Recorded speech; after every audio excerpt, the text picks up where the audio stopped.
Yeah, that would be what I think as well. Countdown. Is the countdown. 30 seconds. We've never been this professional before. Yeah, we're getting better. And then suddenly everyone will see that Tino's even got a jacket on today. As usual. As usual. When I'm in my bed. All right.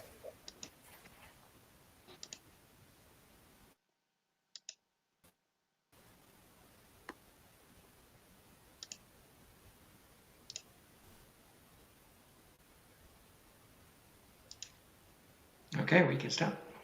Well, good evening, everybody. This is a new edition of Kiron Talks or Kiron Talks, an informal conversation of people interested in open learning and digital skills and things like that. It has been initiated by our participant on the left, maybe, and Sabrina Konzok, and our special guest Anila Noor. We will talk today about women, about refugees, about empowerment through technology.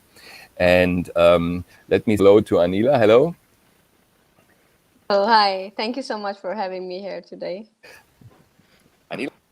Anila is the founder of New Women Connectors, and she is very much engaged in helping women to build their lives. Anila, can you say something about yourself so that we understand where you are and yes. what you do? So originally I'm from Pakistan, and since 2015 I'm based in Netherlands, and now I'm here nearby Hague. It's called Zoetermeer, so I'm living here. And through my own experience becoming a refugee and political asylum, we went through a lot, and I learned there's so much which I done in Pakistan. We have to done again here in Netherlands, and we really want to give a visibility of need of refugee and migrant women, especially in Europe. So that's why I created New Women's Connector, which is a platform which really showcase the resilience, the empowerment, and the need for give a platform for refugee and migrant women access to the opportunity. I'm so happy we are talking about the importance of education, because I myself, as before this show we were discussing, and I have 3 master's degree, and there's a big reason why I have it. So this tool of education is the success, and we really need to bring it to all the migrant refugee who are living in Europe. All right. Thank you very much. Sabrina, you are working with social entrepreneurs. Could you tell us a moment what this is about? Yes, hi, and welcome everyone again. I'm happy that we already have our 5th session today. So I do work at Kiron on strategic partnerships, and I'm also board member for the Social Entrepreneurship Network. And both, in one way or another, I would say, have to do with communities and how you engage them. So they can reach further together by exchanging experiences and also educating each other in a way. So I'm very curious about our discussion today. Well, me too. So Dominic, may say who you are and what you do. Yeah, excuse me. My name's Dominic. I'm from Kiron. We focus very much on supporting refugees, but also trying to understand education. So I'm super happy that we're having the discussion today. I have the curiosity about myself that I have a bachelor degree and a PhD, but I have 0 masters, because when I was studying, it exists yet in Germany. Me too. So yeah, there's been a lot of change. I don't even have a bachelor.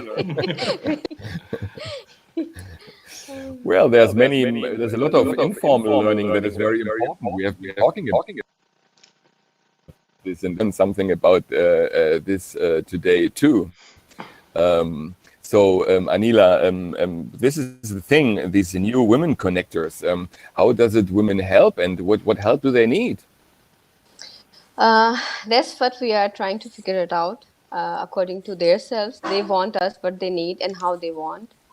And before going that, I really want to share my experience, my life in Pakistan, because I raised up brought up, and in Pakistan or in other developing countries or South Asian countries, we have more patriarchal system, less girls, less opportunity for girls in education. And maybe you are familiar with the Malala case, which is happened, and its importance of, you can see the importance of education is not given more focus to females but more onto men.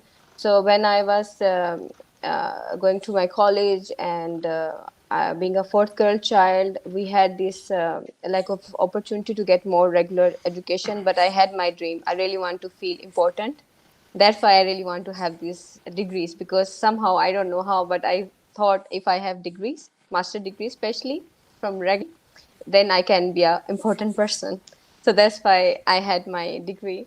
And in Pakistan or in developing countries, due to culture, religion, system, traditions, they think females just get married, have children, and that should be their role.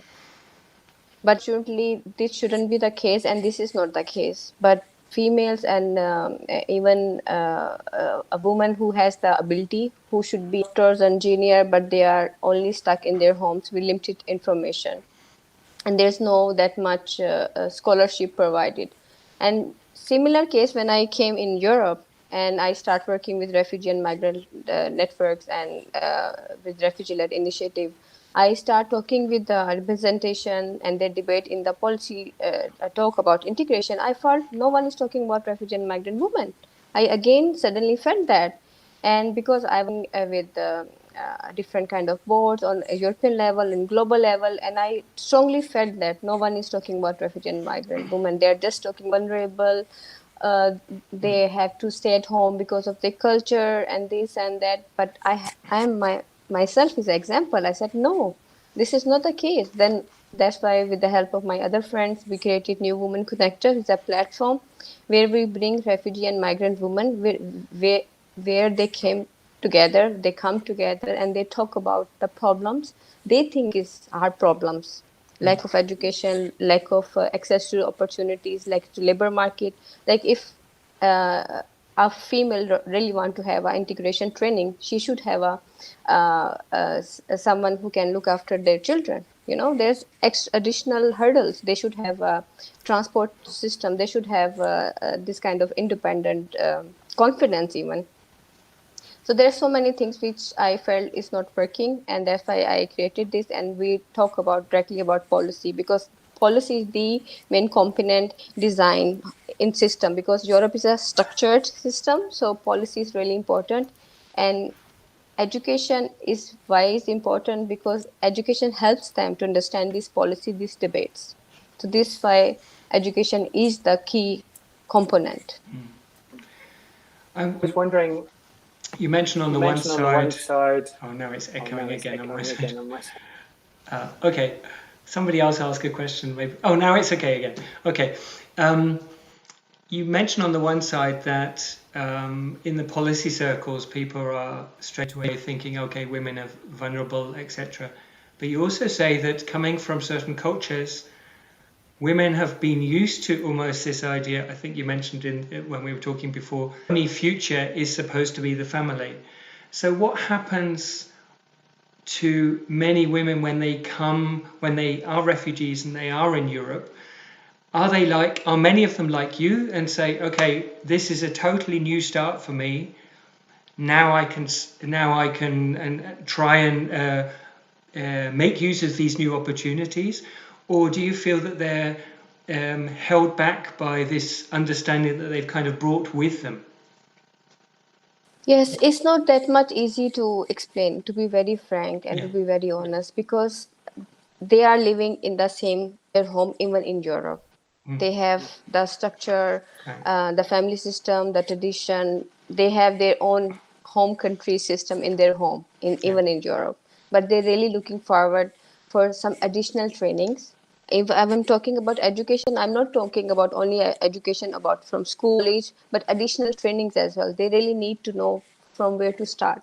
Even some kind of trainings where they can know, they can understand themselves, what they can do, what they want to do, and what options are there. I will share with you two specific examples which we had when we started, and the reason become for New Woman Connector.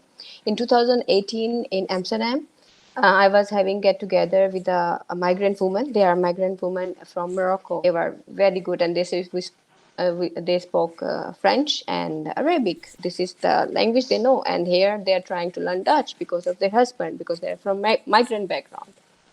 And the lady, she was came to me and she hugged me and she say something in Arabic. Obviously, I don't speak Arabic. Translate it to me, and she said she's saying thank you so much, Anila, for creating this, because I really lost my confidence, and this kind of platform is giving me my to speak. Yep. This is one. And second, in Amsterdam, there was one female. She was from Somalia, and she said, "I really want to go to library, and I want to see the library, what it look like." So this is the thing. We assume refugee and migrants who are coming from other country, they will be automatically integrate and they can. No, they need little bit more resources and more educational system and trainings. Yeah, but that's very interesting to say that. Oh, I hope it's not echoing. Now it's okay. Because I feel that's something that we experience as well, right, with our current students. Because by becoming a student on our platform, it's not a digital university. It's just a bridge to that. But by becoming a student at Kiron, they suddenly like a refugee and more like a learner and a student, and more as if they would have their chances in their hand again, right? And kind of getting that steering wheel back on track. So how do you help women? I don't know, creating that community and opening up the mindsets, you could say so, I guess, right? Yes, in our gathering, we don't say we are talking about policy. No, we just come. We are getting together, talk about education, about your problem. Just tell us, because we launched survey before designing this kind of platform. We ask them what they want to discuss, what language they want to use, how they want to interact, and mostly we try to translate our survey in English, Arabic, or other languages, and. We really want to say that just come together and we give, and mostly I felt we need to talk and show them the role models. I have two children. I had a and still having going through a rough time, and I'm still feeling I am building again and again, and there are so many hurdles, but I keep going on, because when I see the importance to be there in the network, in the debate, on the table, on discussion, this gives other hope. So that's what I am trying to do, and they really say, "Oh, you are doing amazing, and we like to work." I'm telling you right now, the volunteers who are with me, they are 100% refugee or migrant women. Mostly they had experience of working, and mostly they don't, but still they want to stay with the network because they feel they are doing something and they are learning every day, and even I am learning every day from them. So this is the importance to give a visibility, the importance and the confidence.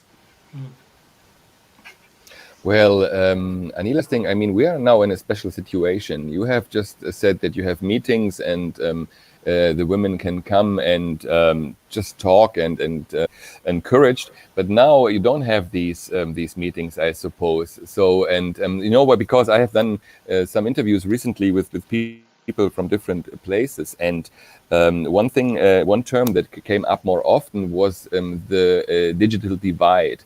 That means that, for instance, students, let's say in Brazil, in the north, which is the poorer part from Brazil, they also have problems regarding connectivity, schools, families with more children cannot afford more than one computer, if ever. So I was pushed towards this observation. Curious now that you are also in a special situation and in your work. So how do you do, and how is it working in this time of mobility restrictions? Yes, this COVID-19 is really give us a hold to think about the ways we are living in, we are working in. But being a movement, we are feeling more heavier, more burden on our shoulder to keep working, to keep the momentum what we were doing. We have launched our WhatsApp group in more than 8 languages, and really want to create offline or online spaces should be safe for of all migrant and refugee. And you heard, and so many violence been raised in because females who are living in their more dependent on their male partners or with their abusive relationship, uh, they are getting so much difficult time, and we are trying to help them, and we are trying to give them a feeling they are not alone, we are with them. So that's why with our different partner, like Go to the Change, We Are One, there are different network which we are working with, and we are launching this kind of information and tools so they can feel connected. So one is WhatsApp group, other is I just mentioned We Are One.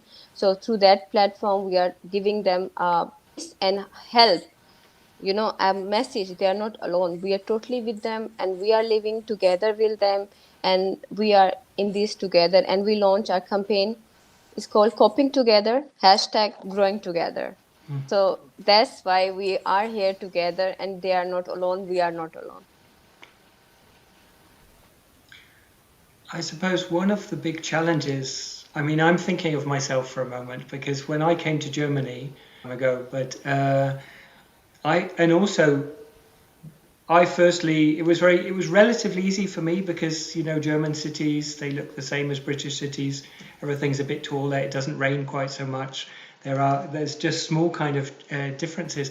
But when I went to the university, I had to try and work out, okay, how does this all work? So it's a little bit like your anecdote where you say somebody wants to go and see a public library to see what the public library in the Netherlands looks like, to see how similar or different it is. So I think there's one point of kind of helping to introduce people to kind of the artifacts of the society you're in. But the other point is integration with the host community. And that is probably quite a challenge, because on the one hand, as you say, by staying with other people in a similar situation, you have the feeling you can share that experience with them, share the challenges. But in a way, you also need to integrate with society or the host society, so you really kind of really understand what's happening there. This must be a very difficult balance to achieve, I imagine. Yes, it is complicated, because even sometime in our debates we come off this point, what does integration means? Yeah. Like how you can, like policy say, if you speak language and if you have work, you are integrated. But it's not that much simple, it's more complicated. Like I'm living is more than 5 years in Netherlands, I am still struggling to speak and learn even how to cope with this language problem. But my both children, they speak like Dutch. So in somehow I'm integrated because I am on time always. So I'm Dutch. I'm direct. I'm Dutch. I'm proactive. I'm Dutch. But I like to go to the homes without invitation, without calling. I really didn't want to be that much Dutch. So it's complicated. It's not that much easy how to be integrated. And the debate which we had in our platform is like integration should be a responsibility for both side, for both host community and host community. It's not a one way, and it will not work from one way, a function. So we say it's like a muscle, so it's grow together. So integration, it should be look like this. And then the challenge is, of course, as you say, this is a very social process. And then now we have the case that we're all doing social distancing, or physical distancing is probably a better term for it. But that makes all of that much more difficult, doesn't it? Because, okay, you can have a WhatsApp group supported by physical interaction as well. What's your experience at the moment of how people are coping with that? Okay, I will share my experience. Maybe it will shock all of you who are our viewers. In Pakistan, being a female staying at home 24 hours is not a big deal. It's something built in. So I'm having my player luxury, staying at home, no problem, not going anywhere. Okay. But I miss going to seminars, going to speaking, going to conference. The females, the way we are trying to interact with them, how we are trying to check with them, we are holding virtual gathering, we are holding with them informal talks and even phone calls, because in Europe has this privilege, like IT technologies are there, digital technologies are there, and there's so many web links, like even I don't know how many tools are there. You can have Skype and this and that. It's just like you really want to have a connection, and sometimes maybe let them feel there is some happening, and you can see if there are so many people who are recording cooking, doing the cooking classes. They are in Netherlands. They are volunteers in our network who are giving tuition, the classes. So the thing is that you just need to value what you lost. It's really important. We're really feeling okay walking in the park becoming like a luxury. So maybe this is a time to remember, like, we shouldn't take everything for granted. Mm. But I mean, it could also be mentioned volunteering. It can also be a new way to integrate, right? Because in the end, I mean, the virus right now doesn't discriminate, right? And we are all in this together, and not even in Europe, right? But all over the globe. So maybe that's also another opportunity, to say, okay, I help you, I join, I don't know, like an NGO or whatever, and deliver some goods, or help in with the medical supplies, or I don't know what. Maybe there's also some new open doors. Have you experienced that already? Because of my involvement in different network, we've been hearing so many stories from other regions, like from Africa, from MENA region, from Asia Pacific, and their situation is more worse. You can't imagine. That's why always, every day I say, I'm living like a privileged life. I have home where I can stay. I have regular clean water, which I can sanitizer, grocery shops, like 24 hours is available. But the thing is that we really want to showcase what's not working right now. We shouldn't ignore those communities who even do not have the access to actual real information. So this is the purity. We shouldn't create more kind of privileged kind of hierarchy. We should take them with us. And I think the technology where you are expert in, we need to create more solidarity and to learn and give experience to each other. Like for us, we have community access, but we don't have maybe digital techniques. We don't know how. So we need to work together to come up this maybe this is a big test for whole of world. Yeah. From nature, to show, okay, what's really you care about, either it's your business or humanity. In fact, I also find that the public discussions, or at least let's say what's on TV, what the horizon that this crisis opens to us. I don't see audience use the opportunity to ask the questions that many people are asking in other forums. It's about what city do we want?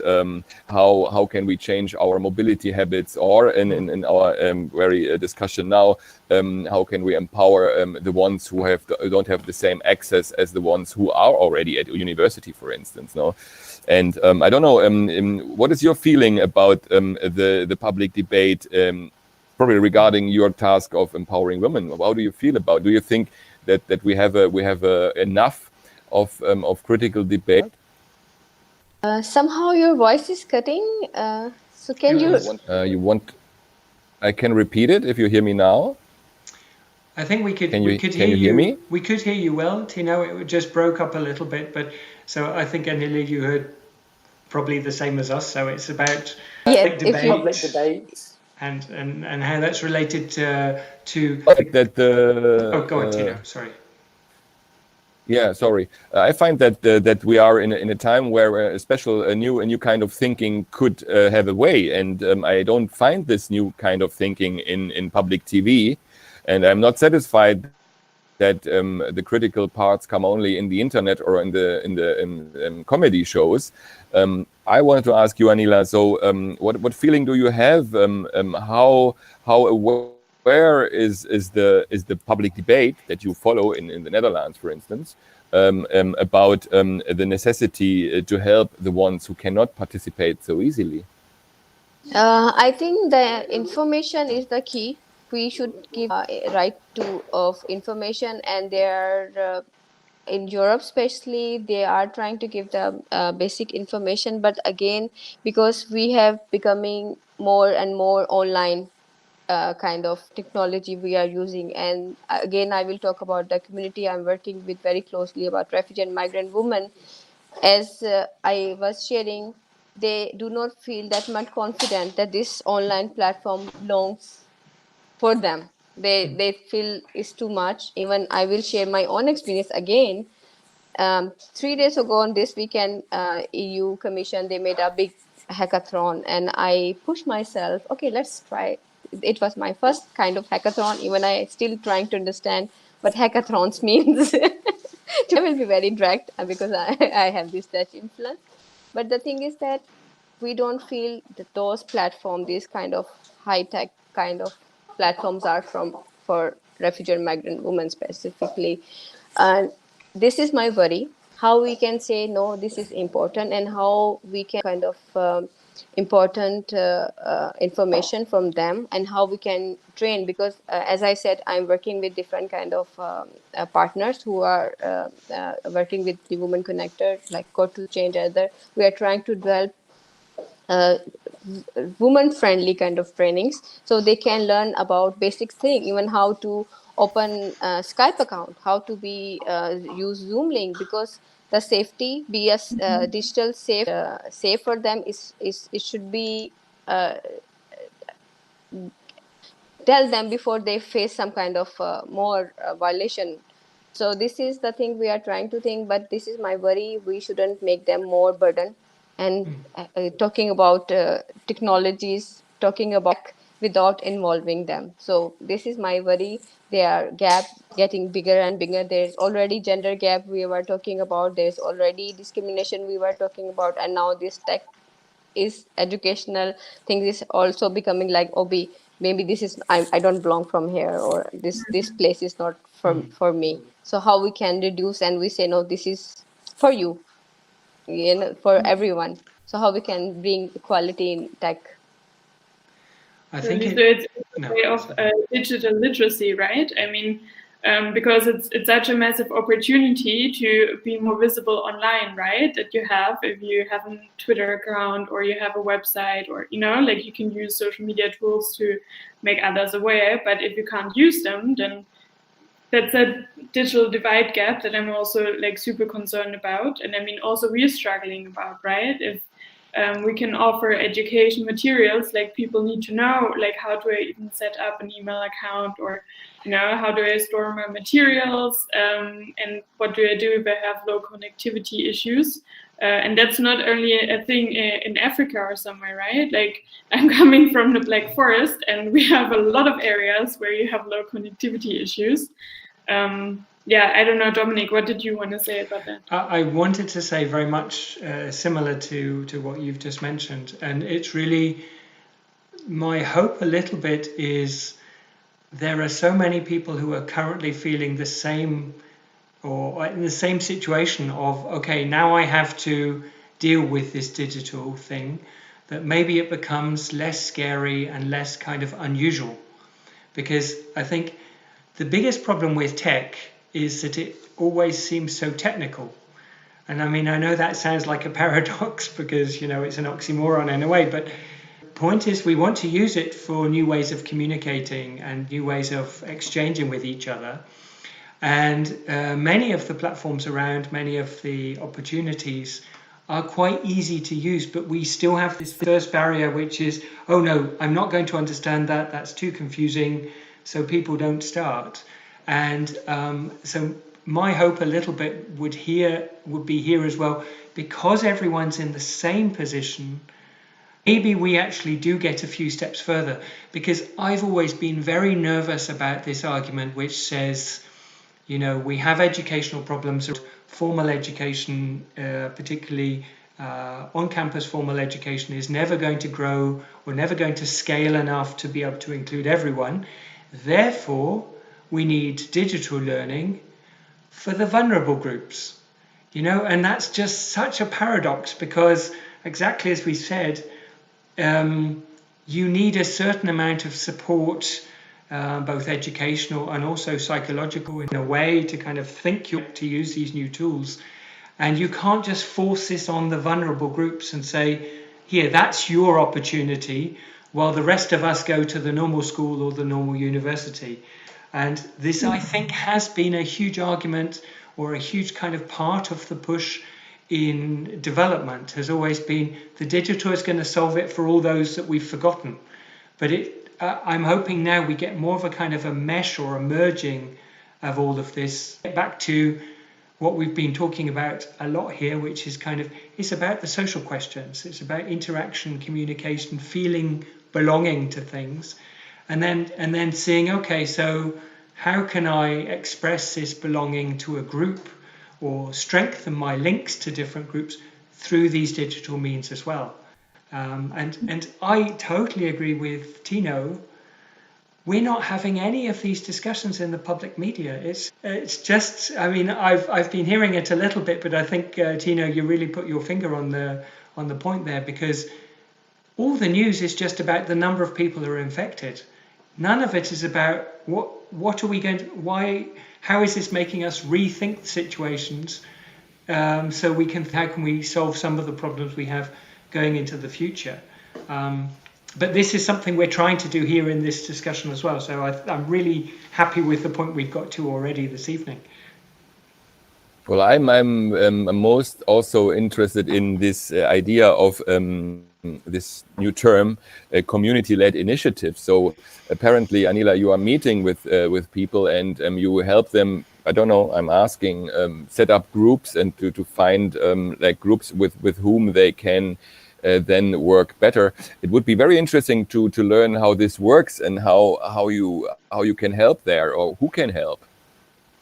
Yes, when it was normal, few months ago, so we were gathering, we call Voices of New Women, and we get together in either in Amsterdam or Brussels or in Denmark or here. Nowadays, because everything is, have a lockdown situation, so we are now creating a virtual gathering, and we're gonna have our more gathering on 8th of May. And you can see maybe Dominic, and you can share my website and Facebook page. And it's so nice if you can share with your network. And what we want to know, we really want to hear from women who are from refugee or migrant background, or if they really want to share their coping strategy, how they are coping with this whole thing, and what they really need. Because as I said, we need to grow together. We need to get out of this situation together, and we need to share our experience, our lived experience, our lived knowledge is really important to create more future for everyone. It should be secure, safe, healthy, sustainable future for everyone. And we need to understand, maybe sometime I will again give my experience of coming from South Asian culture.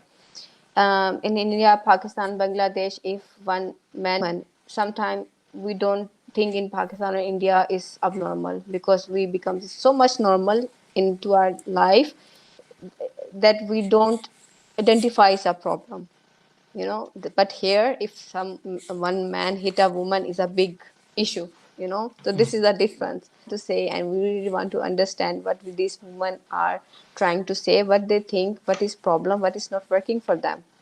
And we really need to give them again the education about their rights, about education, about gender equality, equity, about education opportunity, and what is really justice. And this high-tech technology, digital platform can help them, and these platforms are for them.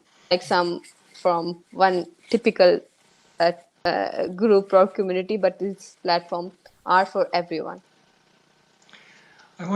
No, Sabrina, go on. I can see you wanted, please. just the point there, because what I always find interesting is what hinders people to come to events, right? Like, let's think we're not in a corona situation, but I think you mentioned it also in our talk before that, I mean, women have a much bigger hurdle, right? They need childcare, they need to be able, you know, to go outside or be allowed to take workshops and whatever. And I mean, that barrier you don't have as soon as someone, for example, could have a phone and access that education. You know, you would already skip some of the barriers. Like, what do you think? What would it make really successful to reach women with that information? Because again, like, you need to communicate it in a way that's approachable, right? And that kind of starts at the level of their knowledge, etc., etc. So how would you go about that? Yeah. No, I will. I not that much even see. We say, okay, you have telephone, you have computer, you will be empowered, or you have empowerment because of these tools. No, we have to give them total full package to understand what they need, which situation they are, and it should be tailor made from every woman and refugee and migrant woman, or even women who are living in Europe or any context. They should be have more right to make decision by themselves what they want. So far, even we are not giving them what they want and how they want. They have influence from religion, they have influence from culture, they have influence from different societies. They are not coming up as a human being, even independent human being. They don't need to make decision. So maybe these kind of tools can help them a lot. But again, the reason why they need it, you know, we need to give them the confidence and the reason why they need it, how this can help them. If even like so far, I will again. I'm a person of example. My children, they have this app where schools give them results and everything on mobile, and I can easily can check, and I, okay, my daughter received this marks, my son is doing this and that, and this is then this app giving me importance, how this using this app I can be in touch and monitor education of my children. So that's why app is important for me. But for if I'm illiterate and I don't know how to use it, then so this is so many things. That's why maybe reason refugee and migrant women are not coming up, because there are so many barriers, stuck in a lower profile jobs, because there are not enough trainings, there are not enough investment, how to give them an important role in the society. So this really picks up. Can I, Tino? Is that okay? Because please. thank you. Yeah, It picks up very much on. It's going on from what Sabrina says, but it also picks up on what you've just mentioned. So the interesting thing is talking about education as a way of providing information. And you mentioned in your own personal biography, you also had education as a way of kind of a social mobility. There's also the point that education is providing people with opportunities. Worry is often that education is not tailor-made, it's not focused enough on what people need, because education is very much built also as a kind of a box that you have to get in and you do the things that are expected in there, and then you're allowed to exit on the other side as a graduate. And I think that part of the challenge for all of this, for empowering all of us, and also for giving high quality opportunities for women to get on, is we need a more flexible concept of education. It's not just a delivery question, and it's much more about, we need to think of education which is providing direct opportunities to learn something which is going to set you on a pathway, let's say, to high quality jobs, and maybe also give you, maybe the first thing we have to talk about is how education can start to break down these kind of worries of whether you belong, and then how it can make you a kind of a resilient personality with self-confidence. These are the kind of issues we know also from first generation students. They have the same thing because they come from backgrounds where maybe their parents and maybe also a lot of their social social group have never been to university. So, I mean, a very good friend of mine has had exactly this case. He's from Germany. He comes from a background where nobody he knows went to university. He decided to go to university many years ago. He struggled in his first year, and everyone around him told him, yeah, we told you it wasn't for you. And then he never went, he never completed. He's for everyone around him, it was a confirmation that he didn't belong. This friend of mine does so much further education, it's unbelievable. He's learning a course every second week. So, but it's not giving him the social mobility or the social opportunities that some of us who've been able to do these kind of blocks of learning. And I think this is, I mean, when we think particularly of women, we have many cases, for example, in Iran, they have a very strict university entrance exam. And in many cases, women do better in this exam than the men. So the educational piece, they're doing really well. But when they get to, when it's the next piece of continuing that and getting to the labor market, they're not getting those opportunities.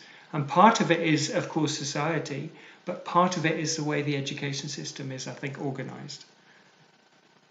Yes, because education is important, tailor-made is important, but again, this COVID-19 gave us opportunity to think what is normal and what is not normal. Yeah. Now, like if few months ago I was saying, okay, I'm a consultant, I will work online, no one gonna hire me. But now if I say, oh, yeah, we can give you a session training online, it's acceptable because this is new normal. So this is the thing where how and we change, and we need to work together to show, no, this can be changed. This is not working for me. This is not working for this community. And it's not that we shouldn't blame that community or that need of the persons or a group. We should understand their need and we need to change it and need to together. It's as a normal thing. We shouldn't say, okay, vulnerable group need that. No, why already we are giving them stigmatization. We're just letting them down, taking away their confidence. As you said, your friend has been given no that motivation enough. So we need to put models, like doesn't matter if you never have a chance to go to school, this is your chance. We can learn together and you can, this is for you. And we need to give them role models, visibility and importance and confidence that this kind of trainings are, and the benefit, the importance of benefit. Even the difference between chef and home cooking is that chef gets a degree, visibility, pay, and he becomes a chef. But females, they are cooking together like daily, but they are not chef. Yeah. So this is the difference of diploma of education. If we give them tailor-made training, they become like professional. So I think this is important, and we need this long way to go. But I think we shouldn't let this opportunity with COVID-19 giving. There's so much. We are just on the pause and the hold, and we can restart thinking the function of lifestyle. And if you imagine a few months ago, everyone saying we need to stop airplanes because so many pollution and airplanes were saying possible, it's a business. But now look, 80% flights cancel and no airplanes are going, disappear. So if it's just like, what is your purity for you right now?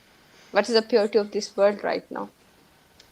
Well, we are getting to the end of our time. I'm seeing it was really an interesting conversation. It's not quite ended. Dominic, we will have to discuss about your term. I really don't like you using the term social mobility, as if someone from top would have to go down, losing everything, the millionaire who becomes a poor man.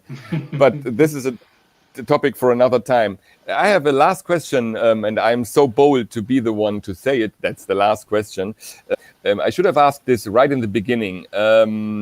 Refugee women, refugees in general. I'm watching Democracy Now! News, so I know a little bit how, for instance, the situation is in refugee camps.